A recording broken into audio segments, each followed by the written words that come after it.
पति ब्रह्मचारी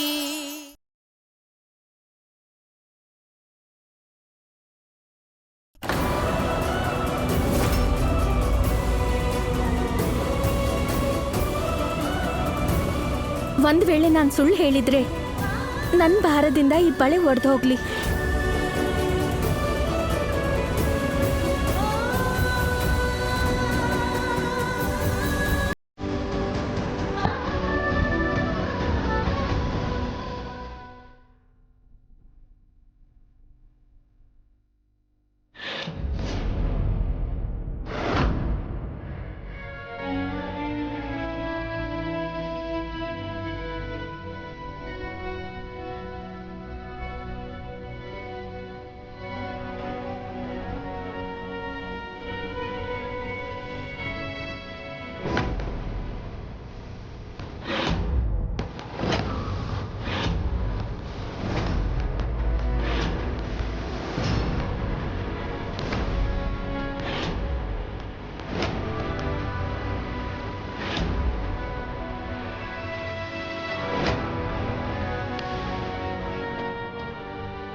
ನಡೆಸಿದ್ದಾರೆ.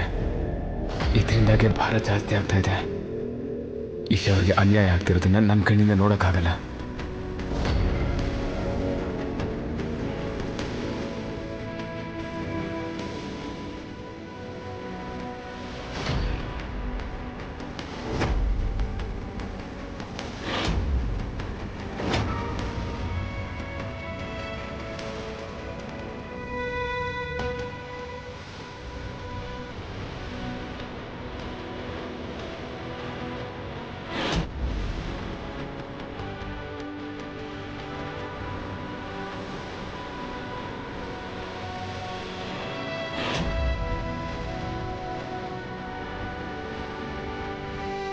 ಅಯ್ಯೋ, ನೀನ್ ಯಾಕೆ ಹೀಗೆ ನಿಂತಿದ್ಯಾ?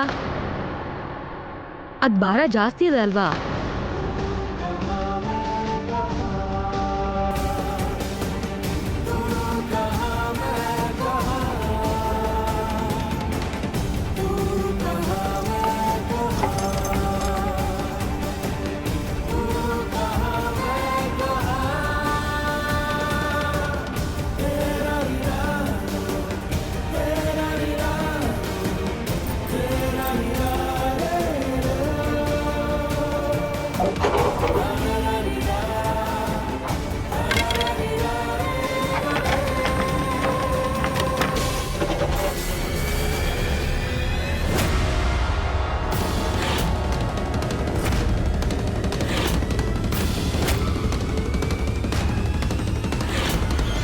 ಇದರಿಂದಾಗಿ ಭಾರ ಜಾಸ್ತಿ ತೋರಿಸ್ತಾ ಇದ್ದಿದ್ದು.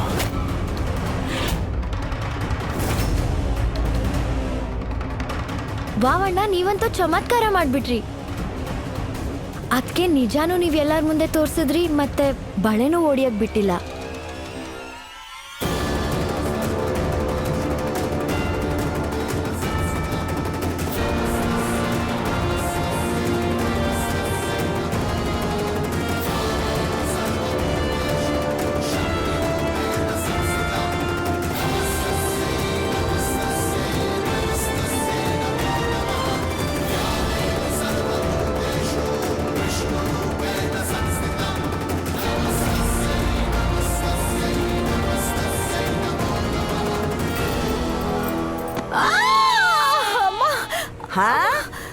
ಇದೆಲ್ಲ ನಿನ್ ಕೆಟ್ಟ ಕೆಲ್ಸ ತಾನೆ?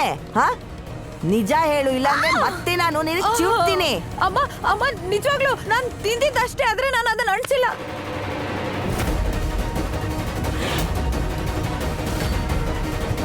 ಬೇಬಿ, ಇದೇನ್ ಹೇಳ್ಬಿಟ್ಟೆ ನೀನು? ಒಳ್ಳೇದಾಯ್ತು, ಸೂರಜ್ಗೆ ಮ್ಯಾಗ್ನೆಟ್ ಹಾಕಿದ್ ನಾನು ಅಂತ ಗೊತ್ತಾಗ್ಲಿಲ್ಲ. ನಡಿ, ಮನೆಯಿಂದ ಹೊರಗ್ ನಡಿ. ನೀರು ಕುಡಿದಲೆ ಉಪವಾಸದಲ್ಲಿ ಹೊರಗಡೆ ಇರು. ಆಮೇಲೆ ಶಿವಪ್ಪಂದು ಜಪ ಮಾಡು. ಜಪ ಮಾಡೋದ್ ಶಬ್ದ ಕೇಳಿಸ್ಲಿಲ್ಲ ಅಂದ್ರೆ ಇನ್ನೂ ಜಪ ಮಾಡ್ಬೇಕಾಗತ್ತೆ. ಅಮ್ಮ ಅಮ್ಮ ಅಯ್ಯೋ. ನಿಜವಾಗ್ಲೂ ಅಮ್ಮ ಅಮ್ಮ ಇನ್ನೊಂದ್ಸಲ ಮಾಡಲ್ಲ ಅಮ್ಮ ಅಮ್ಮ ಇನ್ನೊಂದ್ಸಲ ಮಾಡಲ್ಲ ಅಮ್ಮ ಕ್ಷಮಿಸ್ಬಿಡಮ್ಮ. ಮತ್ತೊಂದು ಅವಕಾಶ ಯಾರು ಕೊಡ್ತಾರೆ ನಿನ್ಗೆ? ಆ, ಅಮ್ಮ ಅಮ್ಮ ಆ.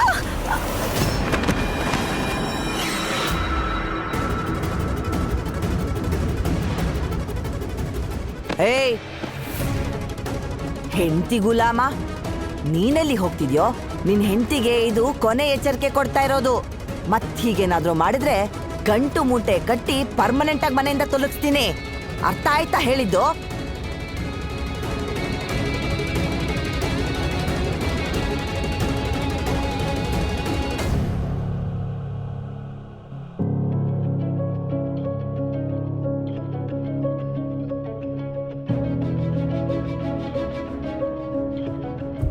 Thank you.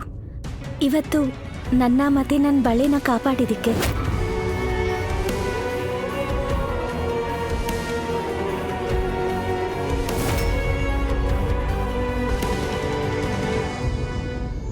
ಅದಕ್ಕೆ ನೀವ್ ಯಾಕೆ ಸುಳ್ಳು ಹೇಳಿದ್ರಿ?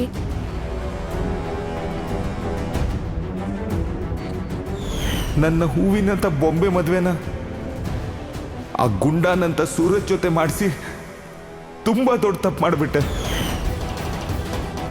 ಅವಳು ತುಂಬಾ ಸಂಕಟ ಪಡ್ತಾ ಇದ್ದಾಳೆ. ಆ ಮನೆಯಲ್ಲಿ ಅವರು ದಿನ ಎಲ್ಲ ಅವಳ ಕೈಲಿ ನೇಗಿಲು ಎತ್ತಿನ ತರ ದುಡಿಸ್ತಾರೆ. ಅಷ್ಟು ಮಾಡಿದ್ಮೇಲೂ ಅವಳಿಗೆ ಬರೀ ಒಣಗಿರೋ ಸುಟ್ಟೋಗಿರೋ ರೊಟ್ಟಿ ಕೊಡ್ತಾರೆ.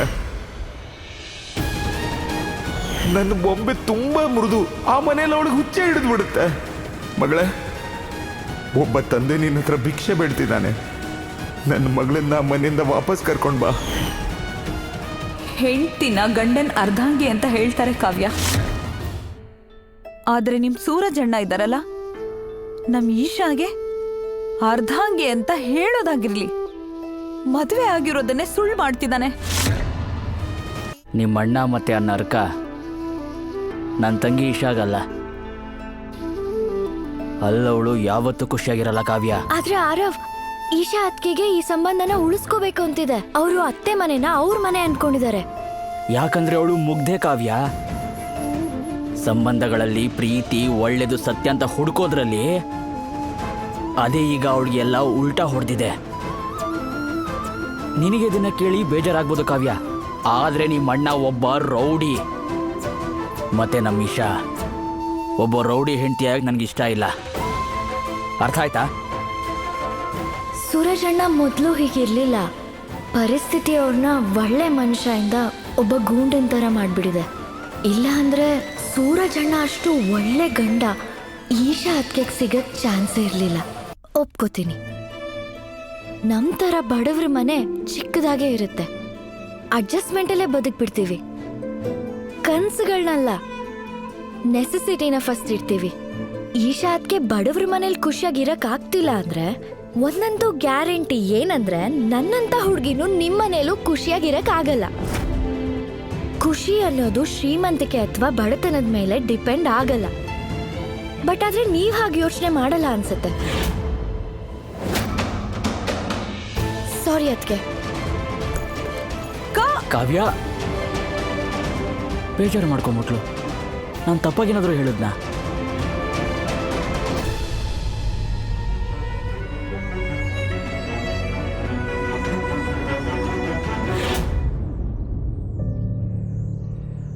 Suraj, thank you.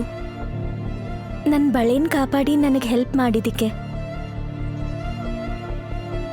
ತಪ್ಪು ತಿಳ್ಕೊಳ್ಳೋದು ಒಳ್ಳೆ ವಿಚಾರ ಅಲ್ಲ. ನಾನು ಏನು ಮಾಡೋದೋ ಅದಾಗಲೇಬೇಕಾಗಿತ್ತು. ನೀವು ಮಾಡದಿರೋ ತಪ್ಪಿಗೆ ನಿಮಗೆ ಶಿಕ್ಷೆ ಸಿಗಬಾರ್ದು ಅನ್ನೋದು ನನ್ನ ಉದ್ದೇಶ ಆಗಿತ್ತು ಅಷ್ಟೇ. ಅಷ್ಟೊಂದು ಕಾಳಜಿ ಇದೆಯಾ? ಹೇಳಿದ್ನಲ್ಲ, ತಪ್ಪು ತಿಳ್ಕೊಳಕ್ಕೆ ಹೋಗ್ಬೇಡಿ ಅಂತ. ನಾನು ಸತ್ಯಕ್ಕೆ ಸಹಾಯ ಮಾಡ್ತಾ ಇದ್ದೆ, ನಿಮ್ಗಲ್ಲ. ಏನೇ ಆದರೂ ನಾನು ಸತ್ಯನ ಪಾಲಿಸ್ತಿದ್ದೆ, ನೀನು ನನ್ನನ್ನು ಕಾಪಾಡಿದೆ. ಹಾ, ಒಂದು ವಿಷಯ ಇದೆ, ನೀನು ಹೇಳೋದೊಂದು ಮಾಡೋದೊಂದು. Thank you.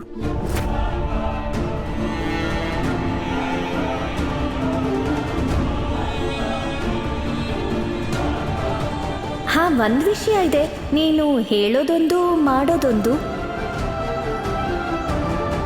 ಹಾಗೆಲ್ಲ ಖಂಡಿತ ಇಲ್ಲ. ನನ್ನ ಆಸೆ ನೀವು ಇಲ್ಲಿಂದ ಹೋಗ್ಬೇಕು ಅನ್ನೋದಷ್ಟೇ. ಸುಮ್ಮನೆ ತಲೆ ಹಾಳು ಮಾಡ್ತಾರೆ.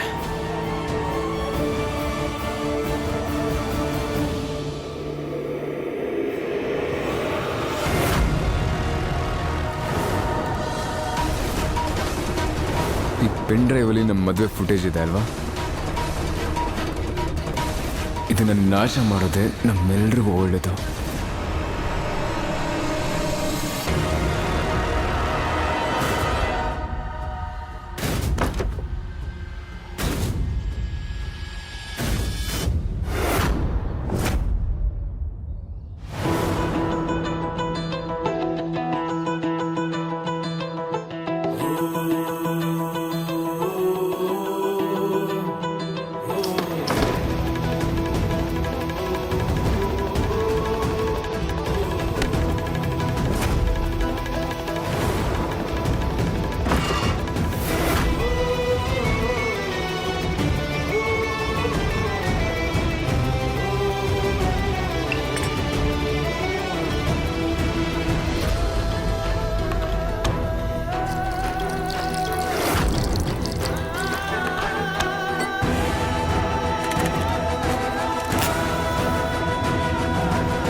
ನನ್ನ ಪತಿ ಬ್ರಹ್ಮಚಾರಿಗೆ ಯಾರ ದೃಷ್ಟಿನೂ ತಾಗ್ತಾ ಇರಲಿ.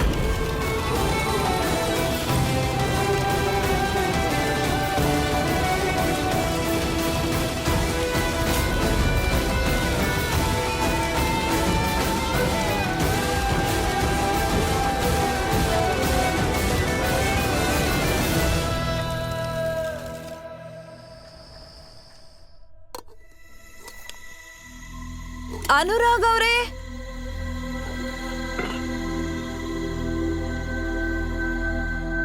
ಅನುರಾಗ್ ಅವರೇ, ನೀವು ತಿಂದಿರೋ ತಟ್ಟೆಲಿ ನಾನು ತಿನ್ನೋ ತನಕ ನನ್ನ ವ್ರತ ಮುರಿಯಲ್ಲ. ಹೊಟ್ಟೆಲಿ ಯಾವುದೋ ಸುಳ್ಳಿನ ಮಗ ಬರ್ತಾ ಇದೆ, ಪವಿತ್ರವಾಗಿದ್ದೀನಿ ಅಂತ ನಾಟಕ ಮಾಡ್ತಿದ್ಯಾ? ಅನುರಾಗ್,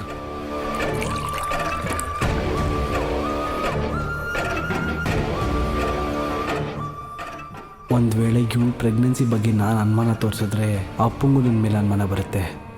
ಆಗ ಜೀವನದಲ್ಲಿ ಅಪ್ಪನ ಆಸ್ತಿ ನನಗೆ ಯಾವುದೇ ಕಾರಣಕ್ಕೂ ಸಿಗೋದಿಲ್ಲ. ಇಲ್ಲ, ನಾನೀಗ ಸಮಾಧಾನವಾಗಿರಬೇಕು.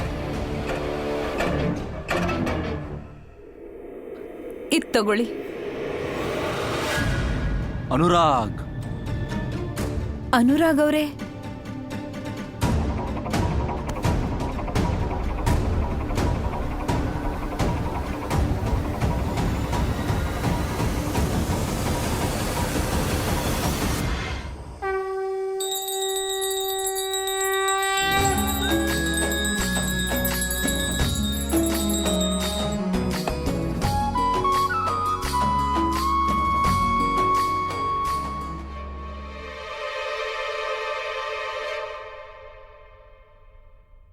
ಆಹಾ, ಏನ್ ಸುವಾಸನೆ!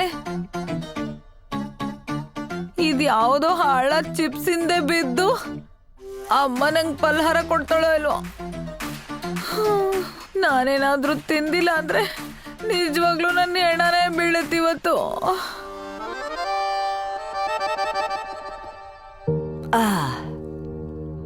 ಉಡುಪಿ ಶ್ರೀಕೃಷ್ಣ, ನಾನ್ ಸೋತೆ. ಏನ್ ಗೊತ್ತಾ, ಇವತ್ತಿನ ದಿನ ಜೋಡಿಗಳು ಒಟ್ಟಿಗೆ ಕೂತ್ಕೊಂಡು ಪಾಯಸ ತಿಂದ್ರೆ ಅವರು 7 ಜನ್ಮಕ್ಕೂ ಜೊತೆಗಿರ್ತಾರೆ. ಇವತ್ ವ್ರತ ಮಾಡೋ ಮುತ್ತೈದೆಯರು ಗಂಡನ್ ತಟ್ಟೆಯಿಂದ ಮೊದಲನೇ ತುತ್ತಿಂದು ವ್ರತ ಮುರಿತಾರೆ. ಏ ಸೂರಜ್, ಮೊದ್ಲು ನೀನ್ 1 ಚಮಚದಲ್ಲಿ ಪಾಯಸ ತಿನ್ನು, ಮತ್ತೆ ಅದೇ ಚಮಚದಲ್ಲಿ ಬಿಂದ್ಯಾಗೋ ತಿನ್ಸು. ಅವಾಗ್ಲೇ ತಾನೇ ಅವಳು ವ್ರತ ಮುರಿಯೋದು. ತಗೋ ತಿನ್ನು.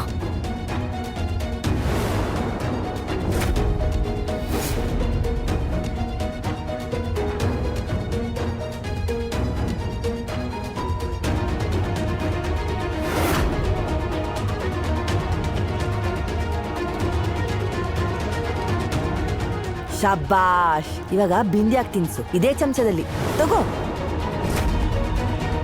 ಹಾ, ಬೇಗ ತಿನ್ಸು, ತುಂಬಾ ಹಶ್ವಾಗ್ತದೆ.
ಇಶಾ ಅವ್ರೆ, ಈಶಾ ಅದ್ಕೆ ಇಶಾ ಅವ್ರೆ, ಇಶಾ ಅವ್ರೆ, ಅಯ್ಯೋ, ಇಶಾ ಅವ್ರೆ, ಇಶಾ ಅವ್ರೆ, ಇಶಾ ಅವ್ರೆ ಎದ್ದೇಳಿ. ಕಾವ್ಯ ನೋಡು. ನೋಡು, ಈ ಮಹಾರಾಣಿ ಅಶ್ವಿಂದ ತಲೆ ಸುತ್ತ ಬಿದ್ದೋದ್ಲು. ನಾನು ಏನಾದ್ರೂ ಅಶ್ವಿಂದ ತಲೆಗೆಲೆ ಸುತ್ತ ಬಿದ್ದೋಗಲ್ವಾ? ವ್ರತ ಮಾಡೋದ್ ಬೇಡ ಅಂತ ಹೇಳಿದ್ದೆ ನಾನು, ಆದ್ರೆ ಎಲ್ಲಿ ಮಾತು ಕೇಳ್ತೀರಾ? ಮಾಡಿದ್ರಿ. ಇವಾಗ ನೋಡಿದ್ರೆ ತಲೆ ಸುತ್ತ ಬಿದ್ದಿದ್ದೀರಾ. ನನ್ ಏನ್ ಮಾಡಿ ಟೈಮ್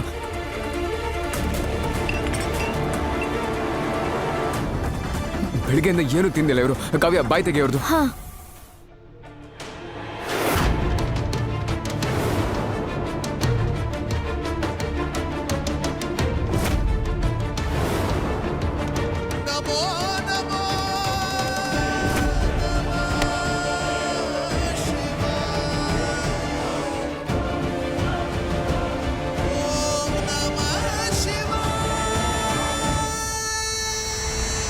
ಅದ್ಕೆದು ಮೊದಲನೇ ವ್ರತ ಪೂರ್ತಿ ಆಯ್ತು. ಹಾ, ಅವ್ರ ವ್ರತ ನೀವ್ ತಿನ್ಸಿದ ಪಾಯಸದಿಂದ ಮುಗೀತು.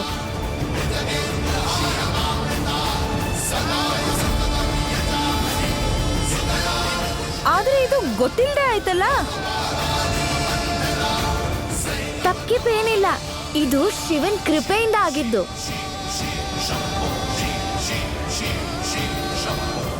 ನನಗ್ ಗೊತ್ತಿರಂಗೆ ಈ ವ್ರತನ ಮನ್ಸಿಂದ ಮಾಡಿದ್ರೆ ಈ ವ್ರತ ನಿಲ್ಸಕ್ಕೆ ಯಾರಿಂದಾನೂ ಸಾಧ್ಯ ಇಲ್ಲ. ಸುಮ್ನಿರಿ ನೀವಿಬ್ರುನು. ನೀವಿಬ್ರದ್ದು ಅತಿ ಆಯ್ತು.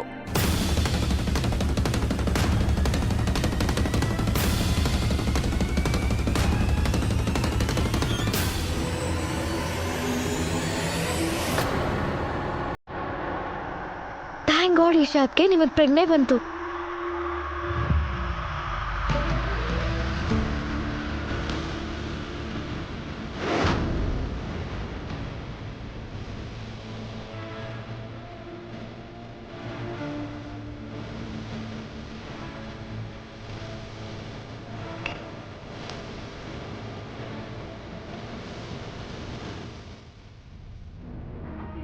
ಕೂತ್ಕೊಳ್ಳಿ.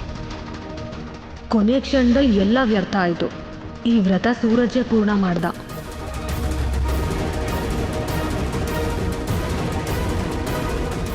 ಈ ವ್ರತ ಪೂರ್ತಿ ಆಯ್ತು ಅಂದ್ರೆ ಸೂರಜಿಂದ ನನ್ನನ್ನು ಯಾರೂ ದೂರ ಮಾಡಕ್ಕಾಗಲ್ಲ.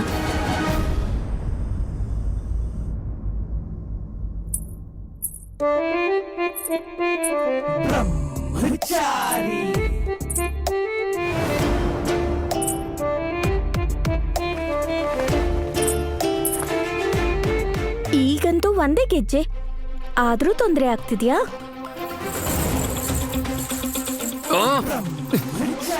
ಏನಿದು? ಕೆಲವೊಂದ್ಸಲ ಬಳೆ, ಕೆಲವೊಂದ್ಸಲ ಕಾಲ್ಗೆಜ್ಜೆ, ಅದೆಷ್ಟು ಗಲಾಟೆ ಮಾಡೋದಕ್ಕೆ ಶುರು ಮಾಡಿದ್ರೆ ಈ ರೂಮಲ್ಲಿ ನೀವು. ನೀನ್ ಬ್ರಹ್ಮಚಾರಿ ಅಲ್ವಾ, ಅದಕ್ಕೆ ಅರ್ಥ ಆಗ್ತಾ ಇಲ್ಲ. ಇದು ಗಲಾಟೆ ಅಲ್ಲ, ಇದು ಹೆಂಡತಿಯ ಸಿಂಗಾರ. ಸಿಂಗಾರ ಗೆಜ್ಜೆ ಹೆಂಡ್ತಿ ಹೆಂಡ್ತಿ ಗೆಜ್ಜೆ ಅಂತ ಹೇಳ್ಕೊಂಡು ನನ್ನ ತಲೆ ಕೆಡಿಸಿ ಹುಚ್ಚನ್ ಮಾಡ್ತಾ ಇದೀರ ಅಷ್ಟೇ ನೀವು. ನಾನ್ ನಿನ್ನ ಗಂಡ ಅನ್ಕೊಂಡಿದೀನಿ, ನಿನ್ನ ನೀನು ಹುಚ್ಚ ಅನ್ಕೋತಿದ್ಯಲ್ಲ. ಸರಿ ಹೋಗ್ಲಿ ಬಿಡು. ಇವತ್ತು ಗಂಡನ್ ತರ ನನ್ ವ್ರತನ ಪೂರ್ತಿ ಮಾಡಿಸಿದಕ್ಕೆ ಮತ್ತೆ ನನ್ ಬಗ್ಗೆ ಇಷ್ಟು ಕಾಳಜಿ ಇರೋದಕ್ಕೆ ತುಂಬಾ ಥ್ಯಾಂಕ್ಸ್. ಓ ತಾಯಿ ಜಗನ್ಮಾತೆ, ನಿನ್ ಥ್ಯಾಂಕ್ಸ್ನ ನಿನ್ನ ಹತ್ರನೇ ಇಟ್ಕೊ. ನೀನು ತಲೆ ಸುತ್ತ ಬಿದ್ದಿದ್ರಿ, ಅದಕ್ಕೆ ತಿನ್ಸಿದ್ದು ನಾನು. ನಿಮ್ ವ್ರತ ಪೂರ್ತಿ ಆಗ್ಲಿ ಅಂತ ನಾನೇನು ಸಹಾಯ ಮಾಡಕ್ ಬರ್ಲಿಲ್ಲ. ನೀನು ನಮ್ದೆ ಅಲ್ವಾ ನನ್ ತಲೆ ಸುತ್ತ ಬಿದ್ದಿದ್ದೆ ಅಂತ? ಒಪ್ಕೊಂಡೆ ಅಲ್ವಾ ನಾನು ಒಳ್ಳೆ ಆಕ್ಟರ್ ಅಂತ?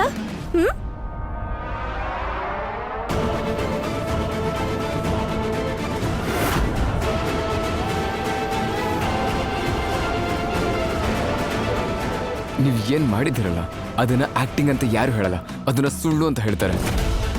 ನೀವು IAS ಮಾಡ್ಬೇಕು ಅಂತ ಇದ್ರಲ್ವಾ? ಹಾ, ಈ ತರ ನಾಟಕ ಮಾಡ್ಕೊಂಡು IAS ಮಾಡ್ತೀರಾ? ಇದು ನಾಟಕ ಅಲ್ಲ, ಡಿಪ್ಲೊಮೆಸಿ ಅಂತಾರೆ. ಒಂದ್ ಮಾತ್ ಕೇಳಿರ್ಬೇಕಲ್ವಾ, ಹೆಂಗ್ ಸಮಸ್ಯೆ ಇರುತ್ತೋ ಹಂಗೆ ಪರಿಹಾರ ಹುಡ್ಕೋಬೇಕು. ಹೆಂಗ್ ಸಮಸ್ಯೆ ಇರುತ್ತೋ ಹಂಗ್ ಪರಿಹಾರ ಹುಡ್ಕೋಬೇಕಂತೆ. ನಿಮ್ ಜೊತೆ ಜಗಳ ಆಡ್ಕೊಂಡು ಕೂತ್ಕೊಳ್ಳೋದಕ್ಕಿಂತ ನನ್ನ ಹೆಂಡತಿಗಳ ಜೊತೆ ಮಾತಾಡ್ಕೊಂಡು ಕೂತ್ಕೋತೀನಿ.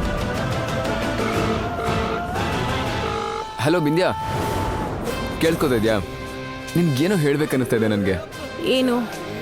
ಸಾರಿ ಬಿಂದ್ಯಾ, ನಿನ್ ವ್ರತ ಪೂರ್ತಿ ಮಾಡೋಕ್ಕಾಗಲಿಲ್ಲ ನನಗೆ. ಏನ್ ತೊಂದರೆ ಇಲ್ಲ ಬಿಡು. ಹೇಗೂ ನೀನು ಇಷ್ಟು ದಿನದವರೆಗೂ ಕಾದಿದ್ಯಾ ಅಲ್ವಾ?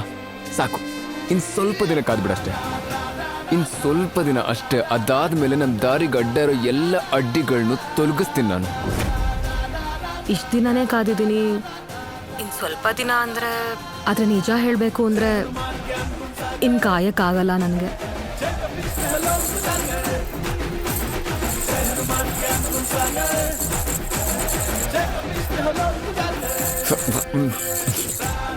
ಬಹುಶಃ ನಿನಗೆ ನನ್ನ ಪ್ರೀತಿ ಮಾತುಗಳಿಂದ ನಿದ್ದೆ ಬರ್ತಾ ಇರಬೇಕು, ಆದರೆ ನನಗೆ ನಿದ್ದೆ ಬರದೆ ಹಾಗೆ ತಲೆ ಮೇಲೆ ತಬಲ ಬರ್ಸ್ತಾ ಇದ್ದಾರೆ.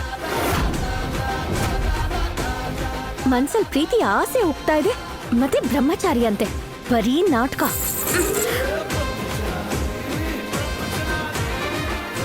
ಸರಿ, ಫೋನ್ ಇಡ್ತೀನಿ ಬಿಡು, ಕಿವಿ ಬಿಸಿ ಅದ್ ನಂದು. ಆಮೇಲೆ ಫೋನ್ ಮಾಡ್ತೀನಿ, ಬಾಯ್. ಸೂರಜ್ ಬಂದ್ಬಿಟ್ರಲ್ಲಿ ತಲೆ ತಿನ್ನಕ್ಕೆ.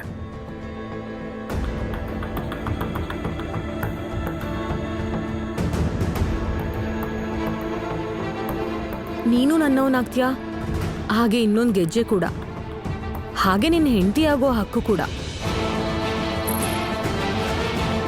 ನನ್ನ ಎಲ್ಲ ಕನಸು ನನ್ಸಾಗತ್ತೆ. ಸೂರಜ್, ಇಶಾ ಅವ್ರೆ,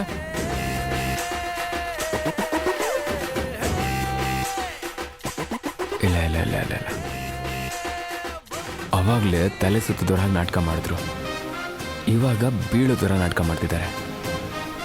ಇಲ್ಲ ಇಲ್ಲ ಇಶಾ ಅವರೇ, ಒಂದೇ ದಿನದಲ್ಲಿ 2 ಸಲ ಬಕ್ರಾಗೋದಕ್ಕೆ ನಾನಂತೂ ರೆಡಿ ಇಲ್ಲ. ಸೂರಜ್,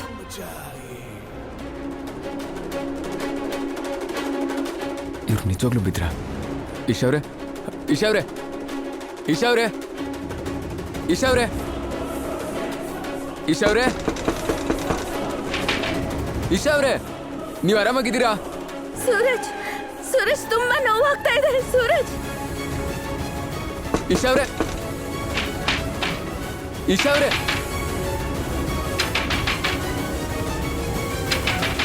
ಸೂರಜ್ ಏನಾದ್ರೂ ಮಾಡು ಪ್ಲೀಸ್, ತುಂಬಾ ನೋವಾಗ್ತಾ ಇದೆ. ಸೂರಜ್, ಇಶಾ ಅವ್ರೆ, ಬಾಗ್ಲು ಒಳಗಡೆಯಿಂದ ಲಾಕ್ ಆಗಿದೆ, ಓಪನ್ ಮಾಡಿ. ಏನ್ ಮಾಡೋದು ಒಂದು ಅರ್ಥ ಆಗ್ತಾ ಇಲ್ವಲ್ಲ. ಸೂರಜ್